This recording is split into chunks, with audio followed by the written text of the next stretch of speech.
بسم اللہ الرحمن الرحیم صلی اللہ تعالی علیہ وسلم۔ گزشتہ سبق میں انہوں نے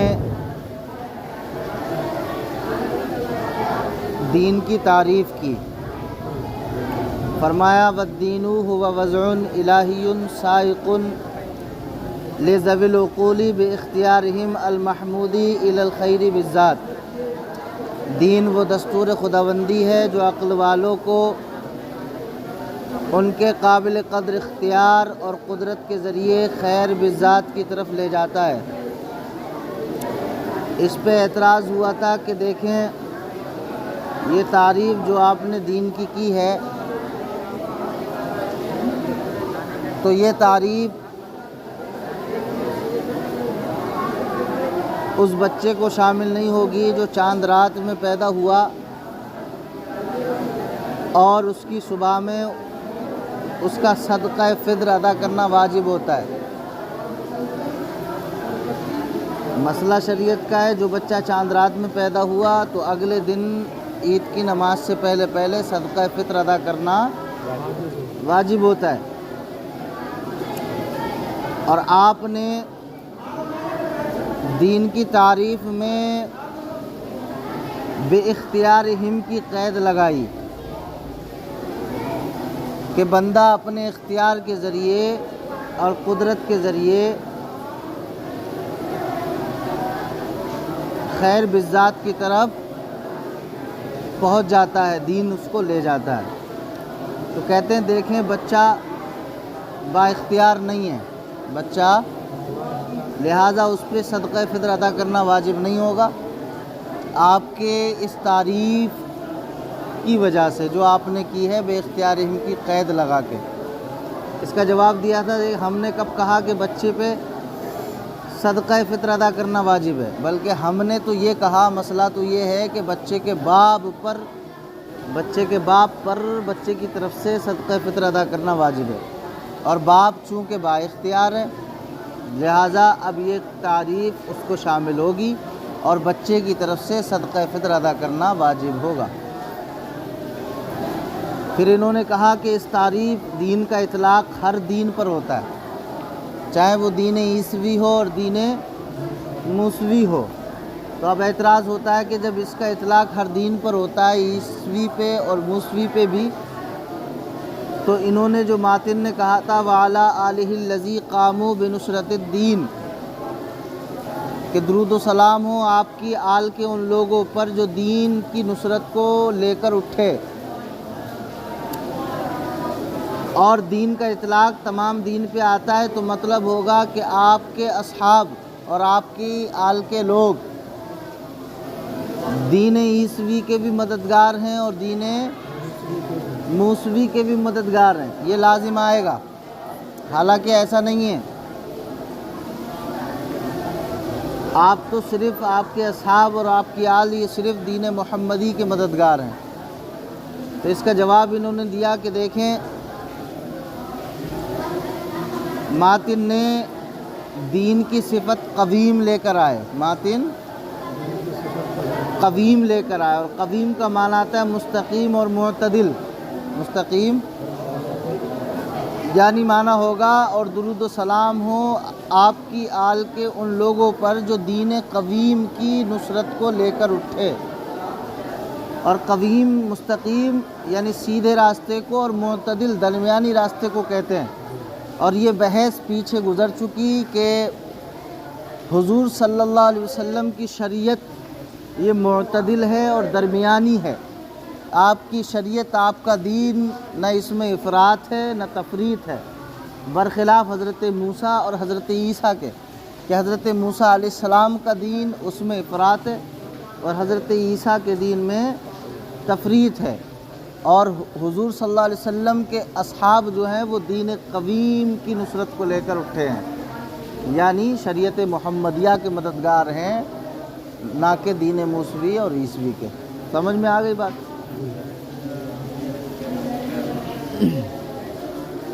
تو اب دین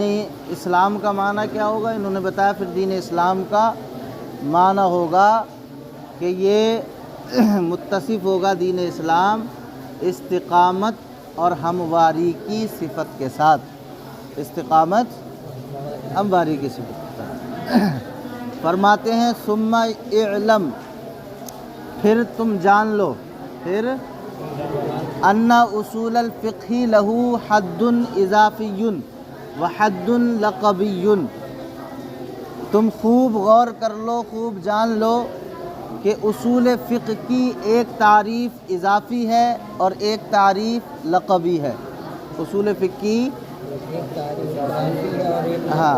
ان اصول الفقہ ہی، اصول فقہ لہو اس کی، یعنی اصول فقہ کی حد اضافی، ایک تعریف اضافی ہے، وحد لقبی، اور ایک تعریف لقبی ہے۔ یعنی یہ کہیں اصول فقہ کی دو تعریفیں، ایک حد اضافی ایک حد لقبی، ٹھیک ہے۔ فرماتے ہیں وغایتن، اور ایک اس کی غایت غرض ہے، فموضوع، اور ایک اس کا موضوع ہے۔ دو تعریفیں ہیں، ایک غرض ہے اور ایک ولما لم یذکرہ المصنف رحمۃ اللہ تعالی علیہ، کہتے ہیں اور چونکہ مصنف نے ان چیزوں کا تذکرہ نہیں کیا ہے، کہتے ہیں جب مصنف نے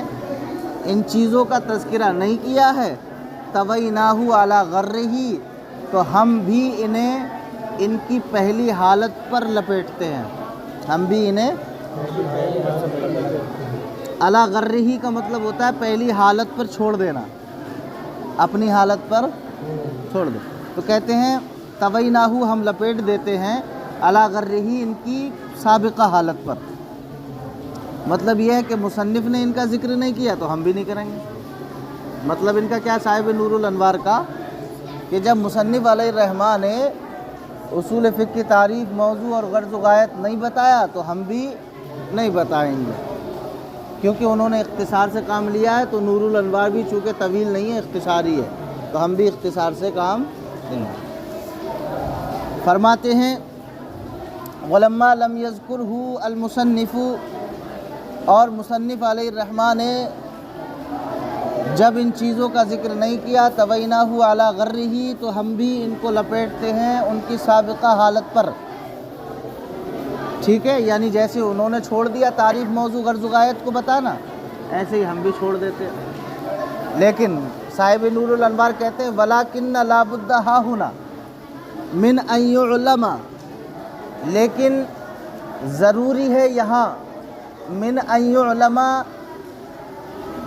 اتنی سی بات کا جان لینا ضروری ہے، ہاں، لیکن یہاں ضروری ہے اتنی سی بات کا جان لینا، وہ بات کیا ہے؟ ان علم اصول الفقہ، کہ علم اصول فقہ علم ایسا علم ہے یبحث فیہ، کہ جس میں بحث کی جاتی ہے عن اثبات الادلۃ للاحکام، احکام شریعت کو دلائل سے ثابت کرنے کے متعلق۔ سمجھ گئے تعریف کیا کہہ رہے ہیں؟ کہتے ہیں لیکن یہاں اتنی بات جان لینا ضروری ہے کہ علم اصول فقہ ایسا علم ہے جس میں احکام شرع کو دلائل سے ثابت کرنے کے متعلق بحث کی جاتی ہے، دلائل سے ثابت کرنے کے متعلق بحث کی جاتی ہے۔ پہلی دفعہ میں لفظی ترجمہ ہوا، اب یہ مفہوماً عرض کر دیا، سمجھ گئے؟ علم اصول فقہ ان علم اصول الفقہ علم یبحث فیہ عن اثبات الادلۃ للاحکام، احکام شرع کو دلائل سے ثابت کرنے کے لیے کرنے کے متعلق جس میں بحث کی جاتی ہے اس کو اصول فقہ کہتے ہیں، سمجھ گئے؟ تو انہوں نے تعریف ایک وہ والی کر دی، مجموعی تعریف۔ فرماتے ہیں فموضوعہ علی المختار هو الادلۃ والاحکام، کہہ رہے ہیں تو اس کا موضوع، اصول فقہ کا موضوع علی المختار، مذہب مختار کے مطابق، هو الادلۃ والاحکام، وہ دلائل اور احکام ہیں۔ کیا ہے موضوع؟ دلائل اور احکام ہیں۔ دیکھیں اصول فقہ کی جو تعریفات ہیں وہ سب کے نزدیک وہی ہیں کہ اصول فقہ کی دو تعریفیں ہیں، حد اضافی، حد لقبی، لیکن موضوع میں اختلاف ہے۔ اس کے موضوع میں 3 قول ہیں۔ ایک قول یہ ہے کہ اصول فقہ کا موضوع صرف دلائل ہے، ایک قول یہ ہے کہ اصول فقہ کا موضوع صرف احکام ہے، اور ایک قول یہ ہے کہ اصول فقہ کا موضوع دلائل اور احکام دونوں کے مجموعے کا نام ہے، دونوں کے، اور فرماتے ہیں یہ تیسرا والا معنی مذہب مختار کے مطابق یہ تیسرا والا قول پسندیدہ ہے، اسی پر فتویٰ یہ کہہ لو کہ فموضوعہ علی المختار، تو مذہب مختار کے مطابق اصول فقہ کا موضوع هو الادلۃ والاحکام، وہ ادلہ اور احکام ہیں، دلائل اور احکام ہیں، جمیعاً دلائل اور احکام کا مجموعہ ہے، دلائل اور احکام کا مجموعہ ہے۔ اب انہوں نے کہا کہ فموضوعہ علی المختار هو الادلۃ والاحکام جمیعاً،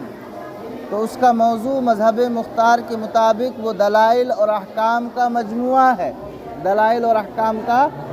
یہاں ایک اعتراض ہوتا ہے، اعتراض خوب غور سے کان لگا کے سننا، اس میں تعریف نہیں کر رہے ہیں، سمجھ گئے؟ ہاں، یہ بتا رہے ہیں موضوع۔ اعتراض یہ ہوتا ہے کہ آپ نے تیسرا والا قول مراد لیا، یعنی علم اصول فقہ کا موضوع دلائل اور احکام کا مجموعہ ہے، تو اس سے معلوم ہوا کہ موضوع میں تعدد ہے، یعنی علم اصول فقہ کے موضوع 2 ہیں، ایک دلائل دوسرا احکام، ایک دلائل، تو تعدد موضوع ہے یہ، اور تعدد موضوع سے تعدد علم لازم آتا ہے، یعنی جب ایک علم کے 2 موضوع ہیں، ایک علم کے 2 موضوع ہیں تو 2 علم بھی ہونا چاہیے، جب 2 موضوع ہیں تو علم بھی 2 ہونا چاہیے، یہ تعدد موضوع سے تعدد علم لازم آتا ہے،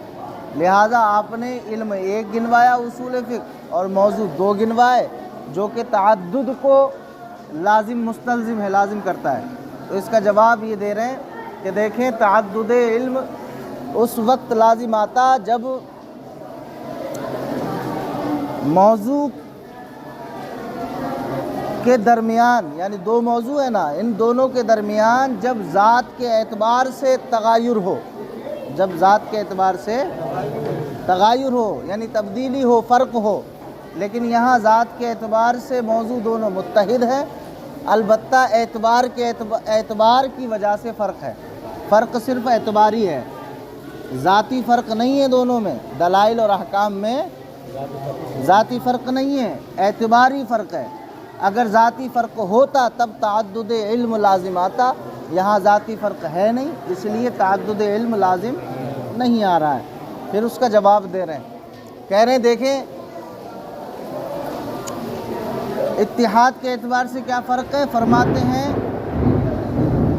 الاول من حیث انہ مثبت، اس لیے کہ پہلا والا اس حیثیت سے ہے کہ وہ مثبت ہے، پہلا والا یعنی دلائل اس حیثیت سے ہیں کہ وہ ثابت اس بات کرنے والے ہیں، ثابت کرنے والے ہیں، دلائل کیا کرتے ہیں، ثابت کرتے ہیں، کہتے ہیں اس حیثیت سے ہے کہ وہ مثبت ہے، والثانی من حیث انہ مثبت، اور دوسرا اس حیثیت سے ہے کہ وہ مثبت ہے،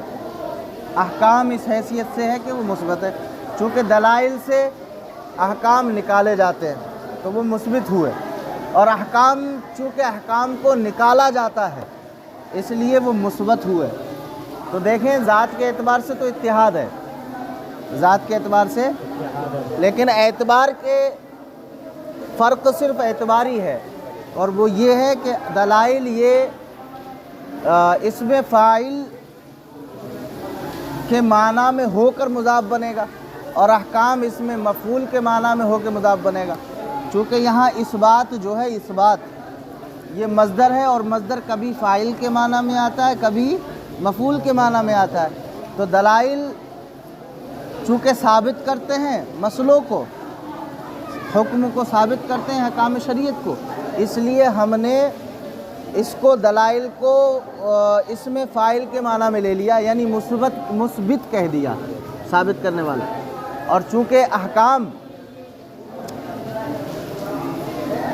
ان کو ثابت کیا جاتا ہے تو اس بات کبھی مفعول کے معنی میں بھی ہوتا ہے، تو ہم نے یہاں مفعول کے معنی میں مان کر ان کو مثبت کہہ دیا۔ تو دلائل مثبت ہوئے اور احکام مثبت ہوئے، تو ذات کے اعتبار سے دونوں متحد ہیں، فرق صرف اعتباری ہے۔ سمجھ گئے؟ جب فرق اعتباری ہے تو تعدد علم لازم نہیں آئے گا، اور جب تعدد علم لازم نہیں آئے گا تو اب علم اصول فقہ ایک ہے اور اس کے موضوع اگرچہ دو ہیں، دلائل اور احکام کا مجموعہ، لیکن ذات کے اعتبار سے متحد ہیں۔ سمجھ گئے؟ وہی بتا رہے، کہتے ہیں فموضوعہ علی المختار، تو موضوع علم اصول فقہ کا مذہب مختار کے مطابق هو الادلۃ والاحکام، وہ دلائل اور احکام ہیں، جمیعاً ان کا مجموعہ ہے، دلائل اور احکام کا مجموعہ ہے۔ الاول من حیث انہ مثبت، پہلا اس حیثیت سے کہ وہ مثبت ہے، والثانی من حیث انہ مثبت، اور دوسرا اس حیثیت سے کہ وہ مثبت ہے۔ دلائل مثبت ہے اور احکام مثبت ہیں۔ تو آپ نے جو اعتراض کیا کہ تعدد موضوع سے تعدد علم لازم آتا ہے، یہ اس وقت آتا ہے جب ذات کے اعتبار سے فرق ہو، لیکن جب ذات کے اعتبار سے متحد ہو اور فرق اعتباری ہو تو تعدد علم لازم نہیں آتا۔ لہٰذا آپ کا یہ کہنا، اعتراض کرنا، یہ غلط ہوگا۔ ٹھیک ہے، بس اتنا ہی رہنا۔ پیچھے اعتراض یاد کر کے لانا اور یہ والا اعتراض۔